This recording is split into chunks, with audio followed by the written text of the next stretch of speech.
ನಮಸ್ಕಾರ.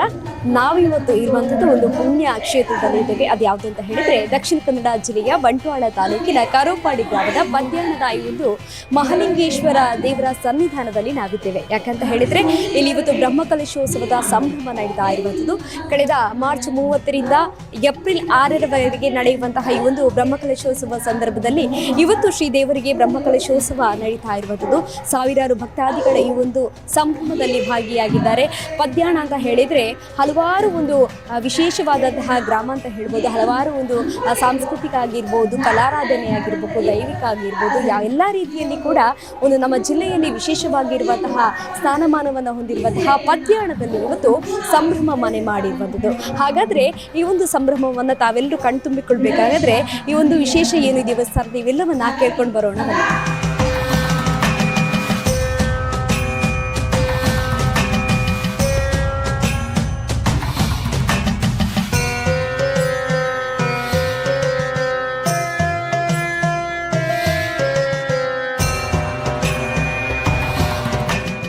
ಈ ಒಂದು ಬ್ರಹ್ಮಕಲಶೋತ್ಸವದ ಸಂದರ್ಭದಲ್ಲಿ ನಮ್ಮ ಜೊತೆಗೆ ಈ ಕ್ಷೇತ್ರಕ್ಕೆ ಆಗಮಿಸಿದ್ದಾರೆ ನಮ್ಮ ಸಂಸದರಾಗಿರುವಂತಹ ಕಿಶೋರ್ ಕುಮಾರ್ ಬೊಟ್ಯಾಡಿ ಸರ್ ಅವರು ನಮ್ಮ ಜೊತೆಗೆ ಇದ್ದಾರೆ.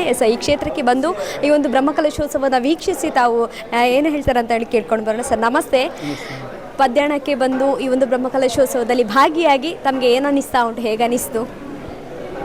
ಮಹಾಲಿಂಗೇಶ್ವರ ದೇವರ ಪುಣ್ಯಕ್ಷೇತ್ರ ಪದ್ಯಾಣ ಮಹಾಲಿಂಗೇಶ್ವರ ದೇವರ ಬ್ರಹ್ಮಕಲಶೋತ್ಸವ. ಮಹಾಲಿಂಗೇಶ್ವರ ಶಿವ ಅಂದ ತಕ್ಷಣ ಲೋಕ ಕಲ್ಯಾಣಕ್ಕೋಸ್ಕರ ವಿಷವನ್ನು ಉಂಡವರು. ಇವತ್ತು ಬ್ರಹ್ಮಕಲಶೋತ್ಸವದ ಮುಖಾಂತರ ಸಾವಿರಾರು ಜನ ಸನಾತನ ಧರ್ಮದ ಹಿಂದೂ ಭಕ್ತರು ಬಂದು ಈ ಕ್ಷೇತ್ರಕ್ಕೆ ಬಂದು ತಮ್ಮೆಲ್ಲ ಕಷ್ಟವನ್ನು ಪರಿಹಾರ ಮಾಡುವಂತಾಗಲಿ. ಅದರ ಜೊತೆಗೆ ನಾನೀಗಾಗಲಂದಾಗೆ ಲೋಕಕ್ಕೆ ಕಂಟಕ ಬಂದಾಗ ಆ ಎಲ್ಲ ಕಂಟಕವನ್ನು ದೂರ ಮಾಡುವಂಥವರು ಮಹಾಲಿಂಗೇಶ್ವರ. ಈ ಕ್ಷೇತ್ರದ ಮುಖಾಂತರ ಇಡೀ ಹಿಂದೂ ಸಮಾಜ ಒಗ್ಗಟ್ಟಾಗಲಿ, ನಾವೆಲ್ಲರೂ ಒಂದೇ ತಾಯಿಯ ಮಕ್ಕಳಂತೆ ಇಲ್ಲಿ ಬರ್ತಕ್ಕಂಥ ಪ್ರತಿಯೊಬ್ಬ ಭಕ್ತರು ಕೂಡ ಅವರು ತಮ್ಮ ಜೀವನದಲ್ಲಿ ಸಕಲ ಇಷ್ಟಾರ್ಥವನ್ನು ಸಿದ್ಧಿ ಮಾಡುವಂತೆ ಆಗಲಿ. ಅದರ ಜೊತೆಗೆ ನಿಮ್ಮ ಮಾಧ್ಯಮಕ್ಕೂ ಶುಭವಾಗಲಿ ಅಂತ ಪ್ರಾರ್ಥನೆ ಮಾಡ್ತೀನಿ. Thank you sir, thank you. Padyana Shri Mahalingeshwara ದೇವಸ್ಥಾನದ ಆಡಳಿತ ಮುಕ್ತೇಸರರಾಗಿರುವಂತಹ ಶ್ರೀ ಸತ್ಯನಾರಾಯಣ ಭಟ್ ಸೇರಾಜಿ ಸರ್ನವರವರು ನಮ್ಮ ಜೊತೆಗೆ ಇದ್ದಾರೆ. ಇವರ ಜೊತೆಗೆ ಈ ಒಂದು ಬ್ರಹ್ಮಕಲಶೋತ್ಸವದ ಒಂದು ತಯಾರಾಗಿರ್ಬೋದು, ಒಟ್ಟಾಗಿ ಈ ಬ್ರಹ್ಮಕಲಶೋತ್ಸವದ ಒಂದು ಸಂಭ್ರಮವನ್ನು ಕೇಳ್ಕೊಂಡು ಬರೋಣ. ಸರ್ ನಮಸ್ತೆ. ಅಂದರೆ ಕಳೆದ 30ರ ತಾರೀಕಿಂದ ಈ ಕ್ಷೇತ್ರದಲ್ಲಿ ಬ್ರಹ್ಮಕಲಶೋತ್ಸವ ನಡೀತಾ ಇರುವಂಥದ್ದು ನಿರಂತರವಾಗಿ 6ನೇ ತಾರೀಕಿನ ತನಕ ನಡೀತಾ ಇದೆ. ಸರ್ ಈ ಒಂದು ಕಾರ್ಯಗಳು ಯಾವ ರೀತಿಯಾಗಿ ನಡೀತಾ ಇದೆ? ಅದೇ ಮಾರ್ಚು 30ರಿಂದ ಏಪ್ರಿಲ್ 6ರ ತನಕ ಪದ್ಯಾಣ ಶ್ರೀ ಮಹಾಲಿಂಗೇಶ್ವರ ದೇವರ ಪುನರ್ ಪ್ರತಿಷ್ಠೆ ಅಷ್ಟಬಂಧ ಬ್ರಹ್ಮಕಲಶಾಭಿಷೇಕ ನಡೀಲಿಕ್ಕಿದೆ. ಅದರ ಜೊತೆಯಲ್ಲಿ ಏಪ್ರಿಲ್ 6, 7 ವರ್ಷಾವಧಿ ಉತ್ಸವ ನಡೀಲಿಕ್ಕಿದೆ. ಹಾಗೆ ಸುಮಾರು 9 ದಿವಸದ ಈ ಒಂದು ಕಾರ್ಯಕ್ರಮ, ಒಂದು ಮಹೋತ್ಸವ, ಅದು ನಮ್ಮ ಪಾಲಿನ ಒಂದು ಅವಿಸ್ಮರಣೀಯ ಕ್ಷಣ ಅಂತ ನಾವು ಹೇಳ್ಬೋದು.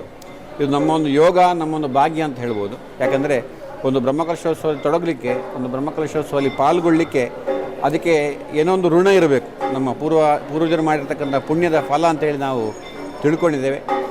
ಕಳೆದ 1 ವರ್ಷದಿಂದ ನಾವು ಈ ಬ್ರಹ್ಮಕಲಶೋತ್ಸವ ಕಾರ್ಯಕ್ರಮಕ್ಕೋಸ್ಕರ ಅನುಜ್ಞಾ ಕಲಶ ಪಡ್ಕೊಂಡು ಶ್ರೀ ಕ್ಷೇತ್ರದ ಜೀರ್ಣೋದ್ಧಾರವನ್ನು ಬ್ರಹ್ಮಶ್ರೀ ಕುಂಟುಕುಡಿಯಲು ರಘುರಾಮ ತಂತ್ರಿಗಳ ನೇತೃತ್ವದಲ್ಲಿ, ಹಾಗೆ ನಮ್ಮ ದೈವಜ್ಞರು ಬೋಳತಗೊಡಿ ರಾಮಭಟ್ರ ಏನು ಪ್ರಶ್ನಾಚಿಂತನೆಯಲ್ಲಿ ಕಂಡು ಬಂದಿದೆ ಅದರ ಪ್ರಕಾರ, ಹಾಗೆ ವಾಸ್ತುಶಿಲ್ಪಿಗಳಾದಂಥ ಮುನಿಯಂಗಳ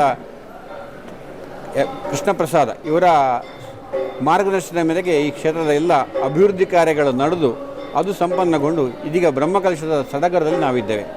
10 ಮಂದಿಯ ಏನು ಸಹಕಾರದಿಂದ ಈ ಬ್ರಹ್ಮಕಲಶೋತ್ಸವ ಕಾರ್ಯಕ್ರಮ ನಡೀತಾ ಇದೆ.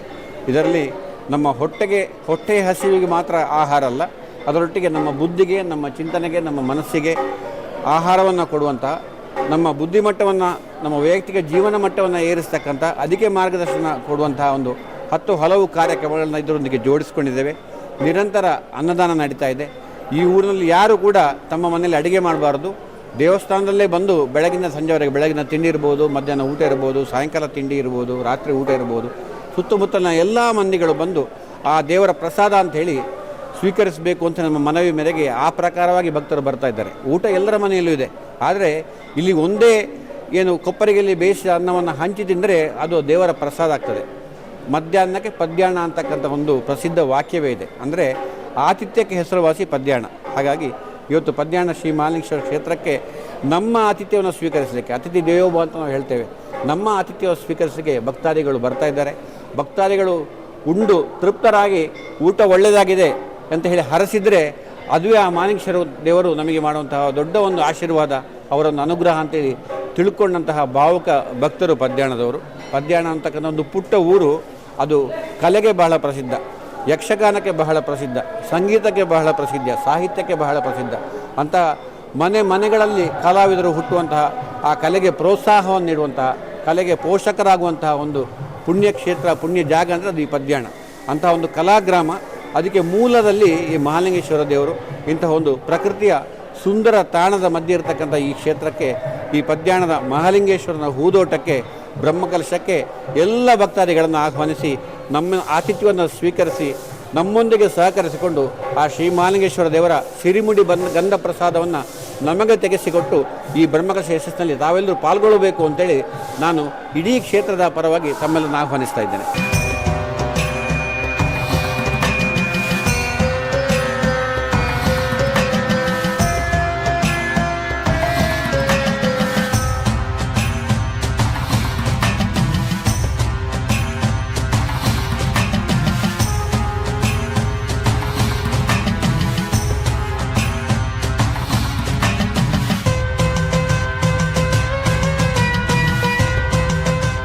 ಈ ಒಂದು ಬಾಗಿಲಿನ ಅಂದರೆ ವಿಶೇಷತೆಯ ಬಗ್ಗೆ, ಹಿಂದಿನ ಕಾಲದಿಂದ ಬಂದಂತಹ ಸಂಪ್ರದಾಯಗಳ ಬಗ್ಗೆ ನಮಗೆ ಹೇಳೋದಕ್ಕೆ ಇವತ್ತು ನಮ್ಮ ಜೊತೆಗೆ ಈ ಕ್ಷೇತ್ರದ ಪ್ರಧಾನ ಅರ್ಚಕರಾಗಿರುವಂತಹ ವೆಂಕಟರಮಣರಾಜ ಹೆಬ್ಬಾರ್ ಸರ್ ನಮ್ಮ ಜೊತೆಗೆ ಇದ್ದಾರೆ. ಇವ್ರ ಜೊತೆಗೆ ಈ ಒಂದು ವಿಶೇಷತೆಯನ್ನು ಕೇಳ್ಕೊಂಡು ಬರೋಣ. ಸರ್ ನಮಸ್ತೆ. ಅಂದರೆ ಈ ಒಂದು ತಟ್ಟಿಯಲ್ಲಿ ಅಂದರೆ ನಾವು ಹಿಂದಿನ ಕಾಲದಿಂದ ಸಂಪ್ರದಾಯ ಅಂತ ಹೇಳಿ ತುಳುನಾಡಿನ ಸಂಪ್ರದಾಯದಂತೆ ಇದು ಕಾಣ್ತಾ ಉಂಟು. ಇದರ ವಿಶೇಷತೆ ಏನು ಸರ್? ಅಂದರೆ ಮುಖ್ಯವಾಗಿ ಇಲ್ಲಿ ಮಹಾಲಿಂಗೇಶ್ವರ ಸ್ವಾಮಿಗೆ ಬ್ರಹ್ಮಕಲಶೋತ್ಸವ ಆಗ್ತಾ ಉಂಟು. ಅಂತಹ ಬ್ರಹ್ಮಕಲಶೋತ್ಸವದಲ್ಲಿ ಏನೊಂದು 31ನೇ ತಾರೀಕು ಶುರುವಾಗಿದೆ. ಅಂದರೆ ನಾಳೆಯ ದಿವಸ 4ನೇ ದಿವಸದಲ್ಲಿ ದೇವರ ಪ್ರತಿಷ್ಠೆಯಾಗಿ ರಾತ್ರಿ ಅವನ ಸಾನ್ನಿಧ್ಯ ವೃದ್ಧಿಗೋಸ್ಕರ ಬ್ರಹ್ಮಾದಿ ಮಾನಸ ದೇವತೆಗಳು ನಾಳೆ ದಿನದಿಂದ ಪ್ರತಿಷ್ಠೆ ಆದ ಮೇಲೆ ರಾತ್ರಿಯಿಂದ 3 ದಿವಸ ಅವರು ಬಂದು ಪೂಜೆ ಮಾಡ್ತಾರೆ ಅಂತೇಳಿ ಶಾಸ್ತ್ರವಚನ. ಅದರ ಉದ್ದೇಶವಾಗಿ ಅವನಿಗೆ ಒಳಗೆ ಮಹಾಲಿಂಗೇಶ್ವರ ದೇವರ ಸನ್ನಿಧಾನದಲ್ಲಿ ಭದ್ರದೀಪ ಅಂತೇಳಿ 3 ದೀಪವನ್ನು ಹೊತ್ತಿಸಿಟ್ಟು, ತುಪ್ಪದ ದೀಪ, ಎಳ್ಳೆಣ್ಣೆಯ ದೀಪ, ತೆಂಗಿನ ಎಣ್ಣೆಯ ದೀಪವನ್ನು ಹೊತ್ತಿಸಿಟ್ಟು ಅಲ್ಲಿ ಆ ಮಾನಸ ಬ್ರಹ್ಮಾದೇವತೆಗಳಿಗೆ ಬಂದು ಪೂಜೆ ಮಾಡಲಿಕ್ಕೋಸ್ಕರ ಪೂಜಾ ಪರಿಕರವನ್ನೆಲ್ಲ ಇಟ್ಟು ಅಲ್ಲಿ ಶುದ್ಧಿ ಮಾಡಿ ಹೊರಗೆ ಬಂದು ಪ್ರಧಾನ ಆಚಾರ್ಯರಾದಂತಹ ಕುಂಟುಗೋಡೆಯಲು 6 ಗ್ರಾಮ ತಂತ್ರಿಗಳು ದೇವರ ಹತ್ರ ಪ್ರಾರ್ಥನೆ ಮಾಡಿ ಅಲ್ಲಿ ಕವಟ ಬಂಧನ ಅಂತೇಳಿ, ಅಂತಹ ಕವಟ ಬಂಧನ ಅಂತೇಳಿ ಮಾಡುವಾಗ ನಮ್ಮ ಹತ್ರ ಇದ್ದ ಬಾಗಿಲನ್ನೇ ಹಾಕಿ ಬಂದು ಮಾಡು ಅಂತೇಳಿ ಅಲ್ಲ, ಅದಕ್ಕೆ ಹೊಸದಾದಂತಹ ಹಿಂದಿನ ಸಂಪ್ರದಾಯ ಪ್ರಕಾರವಾಗಿ ಅಡಿಕೆ ಮರದ ಏನೊಂದು ಆ ಟೀಯನ್ನು ಇದು ಮಾಡಿ ಅದಕ್ಕೆ ತೆಂಗಿನ ಮರದ ಗರಿಯಿಂದ ಮಾಡಿದಂಥ ಮಡಲು ಅಂತೇಳಿ ನಾವು ಶಾಸ್ತ್ರ ಹೇಳ್ತೇವೆ. ಅದನ್ನು ಕಟ್ಟಿ ಅದರಿಂದಾದಂಥ ಬಾಗಿಲನ್ನು ಮಾಡ್ಬೋದು. ನಮ್ಮ ಹತ್ರ ಎಷ್ಟೇ ದೊಡ್ಡ ಸುತ್ತು ಬೇರೆ ಯಾವುದಿದ್ರೂ ಸಹ ಸಂಪ್ರದಾಯ ಪ್ರಕಾರ ಅದರಲ್ಲಿ ಅಂದರೆ ಅವರಿಗೆ ಹೋಗಿ ಬರಲಿಕ್ಕೆ ಗಾಳಿ ಸಂಚಾರವಾದಂಥ ಪ್ರಾಣದೇವರ ಸಂಚಾರ ಒಳಗೆ ಹೊರಗೆ ಆಗಿಕೊಂಡಿರಬೇಕು ಅಂತ ಹೇಳುವುದಕ್ಕೆ ನಾವು ಅಂತಹ ಒಂದು ವ್ಯವಸ್ಥೆ ಹಿರಿಯರಿಂದ ಬಂದಿದೆ. ಅದನ್ನು 4ನೇ ದಿವಸ ಅಂದರೆ 6ನೇ ತಾರೀಕು ಕವಟೋದ್ಘಾಟನಾ ಅಂಥೇಳಿ ಪ್ರಾತಃ ಕಾಲದಲ್ಲಿ ದೇವರಿಗೆ ಬೇಕಾದ ಆ ಪ್ರಾರ್ಥನೆಯನ್ನು ಮಾಡಿಕೊಂಡು ನಿತ್ಯ ಅನುಷ್ಠಾನ ಮಾಡಿಕೊಂಡು ತಂತ್ರಿಗಳು ಅಲ್ಲಿ ಆ ಸುಮುಹೂರ್ತದಲ್ಲಿ ಅವನಿಗೇನೊಂದು ಮಂಗಳಾಷ್ಟಕವನ್ನೆಲ್ಲ ಪಠನ ಮಾಡಿಕೊಂಡು ಆ ಬಾಗಿಲನ್ನು ಅವತ್ತು ತೆರೀತಾರೆ. ಅದರಿಂದ ನಾಳೆ ಸಾಯಂಕಾಲದಿಂದ ಪ್ರತಿಷ್ಠೆ ಆದ ಮೇಲೆ ರಾತ್ರಿಯಿಂದ 3 ದಿವಸ ದೇವರನ್ನು ನೋಡಲಿಕ್ಕೆ ಆ ಹೊತ್ತಿಗೆ ದೇವರಿಗೆ ಸೋಪಾನ ಪೂಜೆ ಅಂತೇಳಿ, ಅಂದರೆ ಪ್ರಧಾನ ಆಚಾರ್ಯರೇ ತಂತ್ರಿಗಳು ಯಾರಿದ್ದಾರೆ ಅವರೇ ಆ ಆನೆಕಲ್ನೆದರಲ್ಲಿ ಅವರೇ 3 ಹೊತ್ತು ಸಹ ಆ ದೇವರನ್ನು ಅರ್ಚನೆ ಮಾಡ್ತಾರೆ. ದೇವರು ಒಳಗಿರ್ತಾರೆ, ಇವರು ಹೊರಗಿರ್ತಾರೆ. ಅಂದರೆ ತಂತ್ರಿಗಳು ಮತ್ತು ಅಲ್ಲಿ ಆ ದೇವರ ಏನೊಂದು ವಿಶೇಷವಾದಂಥ ಅನುಬಂಧ ರೂಪದಲ್ಲಿ ಪ್ರೀತಿ ಮಾಡ್ತಾರೆ. ಇವತ್ತಿಗೆ ಅದಕ್ಕೆ ಬೇಕಾದಂಥ ಆ ಸೃಷ್ಟಿ ಆ ದೇವರ ಅನುಜ್ಞೆಯನ್ನು ತೆಕ್ಕೊಂಡು ಮಹಾರಾಜರು ಅದು ಈಗ ರಾತ್ರಿ ಶಯ್ಯಗೆ ದೇವರು ಬರ್ತಾರೆ. ಇಂತಹ ಇದಕ್ಕೋಸ್ಕರ ಆ ಕವಟ ಬಂಧನದ ಉದ್ದೇಶವಾಗಿ ಅಂತಹ ಒಂದು ಇದನ್ನು ಮಾಡಿದ್ದಾರೆ. ಅದು ಇಲ್ಲಿ ಏನೊಂದು ಇವರು ನಿವಾಸಿಗಳಿದ್ದಾರೆ, ಅದು ನಮ್ಮಿಂದೆಲ್ಲ ಮಾಡಲಿಕ್ಕೆ ಆಗೋದಿಲ್ಲ. ಅವರು ಅದನ್ನು ಸಂಧವಾಗಿ ನಾವೇನೊಂದು 4 ಅಡಿಕೆ ಮರದಲ್ಲಿ ಹೀಗೆ ಕವಟವನ್ನು ಮಾಡಿ ಅಂತ ಹೇಳಿದ್ದಾರೆ. ಅವರು ಬಹಳ ಸುಂದರವಾದಂಥ ಒಂದು ಬಾಗಿಲನ್ನು ಆ ದೇವರಿಗೆ ಅಂತ ಹೇಳುವಂಥ ರೀತಿಯಲ್ಲಿ ಅಲಂಕಾರ ಮಾಡಿಕೊಟ್ಟಿದ್ದಾರೆ. ಅದರಿಂದ ಸಂಪತ್ತನ್ನು ದೇವರ ಅನುಗ್ರಹ ಮಾಡಲಿ ಅಂತ ಹೇಳಿ ನಾವು ಅಷ್ಟೇ ಹೇಳ್ತೇವೆ. ನಮ್ಮ ಜೊತೆಗೆ ಇವತ್ತು ವಿಶೇಷವಾಗಿ ಈ ಕ್ಷೇತ್ರದಲ್ಲಿ ಅರ್ಚಕರು ನಮಗೊಬ್ಬರು ಸಿಕ್ಕಿದ್ದಾರೆ. ಅವರ ಬಗ್ಗೆ ಹೇಳೋದಕ್ಕೆ ಹೆಮ್ಮೆ ಅಂತ ಆಗ್ತಾ ಉಂಟು. ಯಾಕೆ ಅಂತ ಹೇಳಿದರೆ ದೂರದ ನೇಪಾಳದ ಪಶುಪತಿ ದೇವಸ್ಥಾನದಲ್ಲಿ ಅರ್ಚಕರಾಗಿದ್ದುಕೊಂಡು ಇವತ್ತು ಈ ಒಂದು ಪದ್ಯಾಣ ಕ್ಷೇತ್ರದಲ್ಲಿ ಕೂಡ ತಮ್ಮ ಸೇವೆಯನ್ನು ಮಾಡ್ತಾ ಇರುವಂಥವರು ನಮ್ಮ ಜೀರ್ಣೋದ್ಧಾರ ಸಮಿತಿಯ ಗೌರವಾಧ್ಯಕ್ಷರಾಗಿರುವಂತಹ ಪದ್ಯಾಣ ರಘುರಾಮ ಕಾರತ ಸರ್ ಅವರು ನಮ್ಮ ಜೊತೆಗೆ ಇದ್ದಾರೆ. ಇವರ ಜೊತೆಗೆ ಒಂದಿಷ್ಟು ವಿಚಾರಗಳನ್ನು ನಾವು ಕೇಳ್ಕೊಂಡು ಬರಬೇಕು. ಯಾಕಂತ ಹೇಳಿದರೆ ಸರ್, ತಾವು ನೇಪಾಳದ ಪಶುಪತಿ ದೇವಸ್ಥಾನದಲ್ಲಿ ಅರ್ಚಕರಾಗಿದ್ದುಕೊಂಡು ಇಲ್ಲಿ ಕೂಡ ಇವತ್ತು ಸೇವೆಯನ್ನು ಮಾಡ್ತಾ ಇದ್ದೀರಿ. ಯಾಕಂತ ಹೇಳಿದ್ರೆ ತುಂಬಾ ಜನರು ಹೇಳುವಂಥದ್ದು ನೇಪಾಳದ ಪಶುಪತಿ ದೇವಸ್ಥಾನಕ್ಕೆ ಮತ್ತು ಪದ್ಯಾಣದ ಮಹಾಲಿಂಗೇಶ್ವರ ದೇವಸ್ಥಾನಕ್ಕೆ ಒಂದು ಅವಿನಾಭಾವ ಸಂಬಂಧ ಇದೆ ಅಂತ ಹೇಳೋದು, ಅದರ ಕೊಂಡಿಯಾಗಿದ್ದು ನೀವು ಅಂತ ಎಲ್ಲರೂ ಕೂಡ ಹೇಳುವಂಥದ್ದು. ಸೊ ಈ ಬಗ್ಗೆ ತಾವು ಹೇಳೋದಾದ್ರೆ ಸರ್ ಏನು ಹೇಳ್ತೀರಾ? ಶಿವಂ ಶಿವಕರಂ ಶಾಂತಂ ಶಿವಾತ್ಮಾನಂ ಶಿವೋತ್ತಮಂ ಶಿವಮಾರ್ಗ ಪ್ರಣೇತಾರಂ ಪ್ರಣತೋಸ್ಮಿ ಸದಾಶಿವಂ. ಹರಶಂಭೋ ಮಹಾದೇವ ವಿಶ್ವೇಶಾಮರವಲ್ಲಭ ಶಿವಶಂಕರ ಸರ್ವಾತ್ಮಂ ನೀಲಕಂಠ ನಮೋಸ್ತುತೆ. ಶಿವನೇ ಸರ್ವಸ್ವ. ಪದ್ಯಾಣ ಎನ್ನುವಂತಹ ಈ ಒಂದು ಪುಟ್ಟ ಹಳ್ಳಿ, ಇವತ್ತು ಆ ಪುಟ್ಟ ಹಳ್ಳಿ ನಗರವಾಗಿ ವೈಭವೋಪೇತದಿಂದ ಬ್ರಹ್ಮಕಲಶ ಉತ್ಸವವನ್ನು ಆಚರಿಸ್ತಾ ಇದೆ. ಈ ಹಳ್ಳಿಯೇ ನಗರವಾಗಿದೆ. ಇಲ್ಲಿಯ ವಾತಾವರಣವನ್ನು ನೋಡಿದಾಗ ನಗರದ ವಾತಾವರಣವೇ ಸೃಷ್ಟಿಯಾದಂತಿದೆ.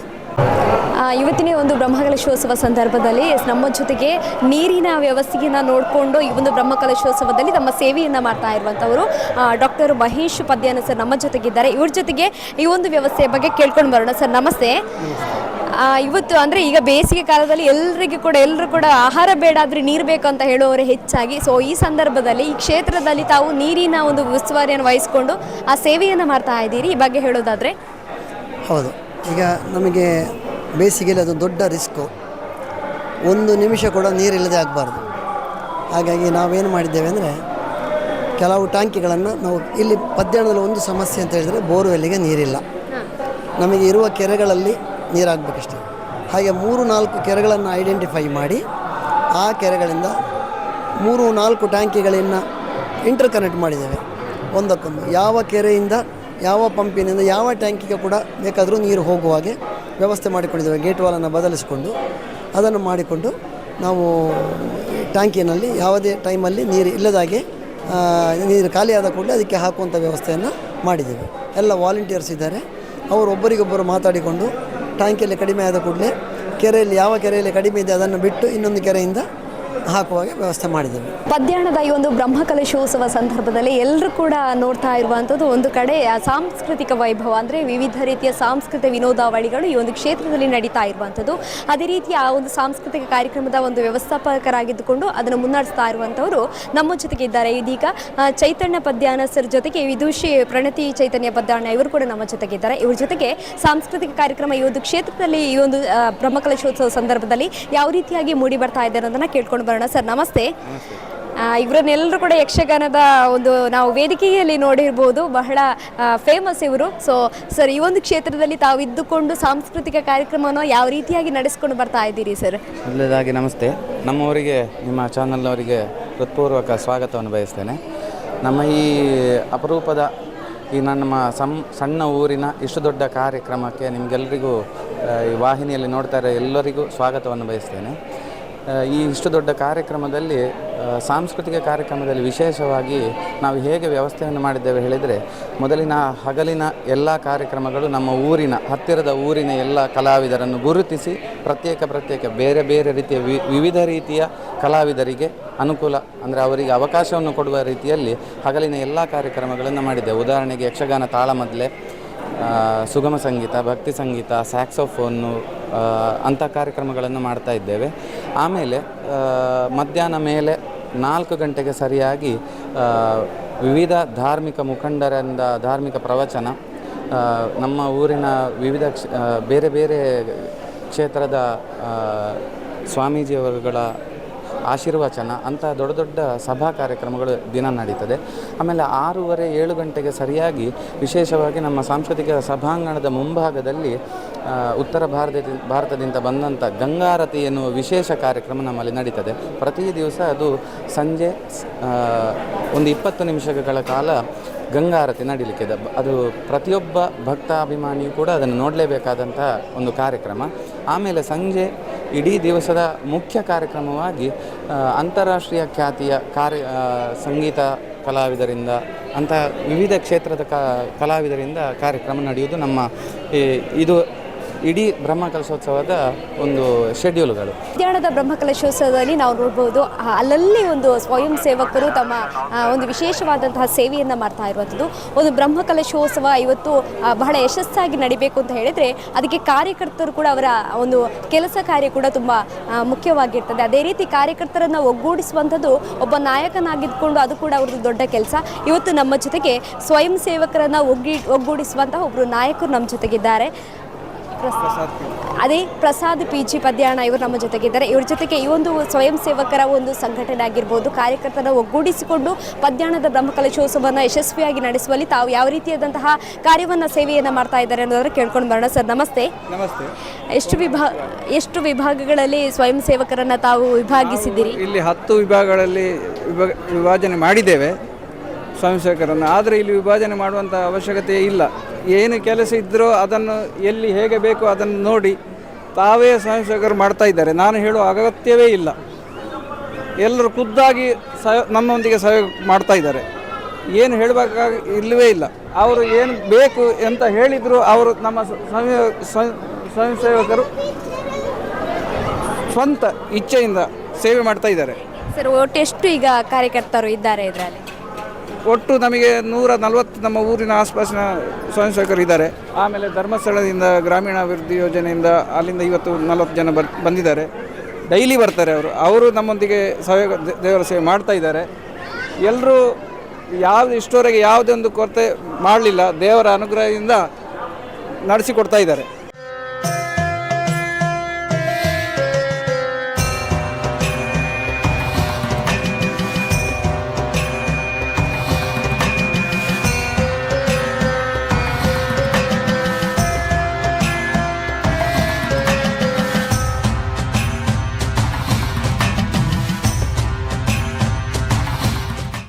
ಪದ್ಯಾಣದ ಬ್ರಹ್ಮಕಲಶೋತ್ಸವದಲ್ಲಿ ಬರುವಂತಹ ಭಕ್ತಾದಿಗಳಿಗೆ ಒಂದು ಕಡೆ ಸಾಂಸ್ಕೃತಿಕ ವೈಭವ ಒಂದು ಕಡೆ ನೀಡ್ತಾ ಇದ್ರೆ, ಇನ್ನೊಂದು ಕಡೆ ದೇವರದ ವಿವಿಧ ಪೂಜಾ ವಿಧಿವಿಧಾನಗಳು ನಡೀತಾ ಇರೋದು. ಆದರೆ ಎಲ್ಲರಿಗೆ ಹೊತ್ತಿಗೆ ಒಂದು ವಿಶೇಷವಾದಂತಹ ಭೋಜನದ ವ್ಯವಸ್ಥೆಯನ್ನು ಮಾಡಿಕೊಡುವಂತಹ ತಂಡ ಇವತ್ತು ನಮ್ಮ ಜೊತೆಗಿದ್ದಾರೆ. ಭೋಜನ ವಿಭಾಗದ ಮುಖ್ಯಸ್ಥರಾಗಿರುವಂತಹ ರವಿಚಂದ್ರ ಪದ್ಯಾಣ ಸರ್ ನಮ್ಮ ಜೊತೆಗಿದ್ದಾರೆ. ಅವ್ರ ಜೊತೆಗೆ ಯಾವ ರೀತಿಯಾದಂತಹ ಈ ಒಂದು ವ್ಯವಸ್ಥೆ ನಡೀತಾ ಇದೆ ಅನ್ನೋದನ್ನ ಕೇಳ್ಕೊಂಡು ಬರೋಣ. ಸರ್ ನಮಸ್ತೆ.